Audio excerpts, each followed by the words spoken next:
And you said a lot of points, but it's probably because you are talking to patients, so I understand that. So I'll give you a little background of my story, and what they are saying is true, that the research has improved. I was diagnosed in 2006. I believe we did meet in 2007 or 2008. And when I was diagnosed, I was misdiagnosed twice. I was 28 years old. Nobody even gave me an x-ray when I came in with a cough.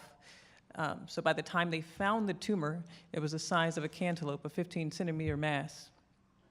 And I was diagnosed, again, I'm an outlier because I'm not a smoker, and I was diagnosed with small cell lung cancer, so definitely anomaly. And you know, every doctor came in, now I understand why, but at the time they all came in like, what, you're walking around, how is this, you know? 3/4 of my lung were covered with a mass in the x-ray by the time they finally gave me an x-ray. But research has improved. Back then, we met a lot of patients that said, the doctor said, oh, you have lung cancer, go home and get your affairs in order. So there was nothing. It was just on the cusp of talking about the EGFR. I remember going to the summit and hearing about that for the first time. So these last couple of years seem like we have been on a whirlwind of new advances and new treatment.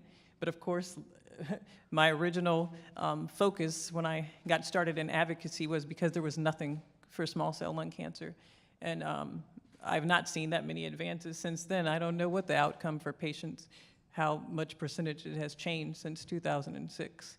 So it's something that we definitely need to work on. I thought the immunotherapy would hit us first for small cell, but I don't see those commercials being advertised on TV. So that needs to be improved. Also, we also need to get education to the community, just like the rest of the panelists said, and equity and access to care. So I shouldn't have to go all the way across the state to have the same level of treatment. It's much better on the patient if they could be treated locally. I see these people traveling far just to go get the best access for care. It's a lot of money, it's a lot of burden on the family. And I think, I don't want to hit all the points that everybody said, but I also believe what you said, how do we consider who is at risk? So right now we are looking at smoking, but what about a family history? Both of my grandfathers died of lung cancer. What if we could target a population of other people that can be pre-screened for lung cancer? By the time, I'm still hearing stories of people getting diagnosed at stage 4. So by that time, it's already metastasized. It's another level of research that needs to improve. What causes metastasis? How can we stop it? What causes reoccurrence, resistance to treatment? All of these things are burdening still our population as a whole of lung cancer patients.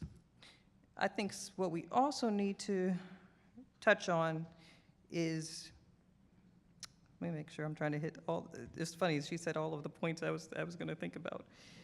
But I think we need to look at now that people are living longer. So how can we hit the population of people that are living longer?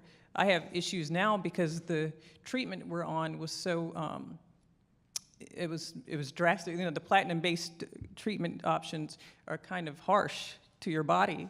So I even have issues with my hearing now. I'm in a battle with my insurance trying to go get a simple hearing test done.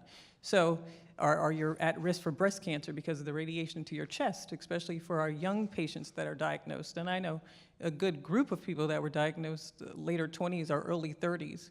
Another physician I just met in her residency at Howard last week, at 33, a jogger, healthy, no history of lung cancer, no history of cancer, diagnosed with lung cancer.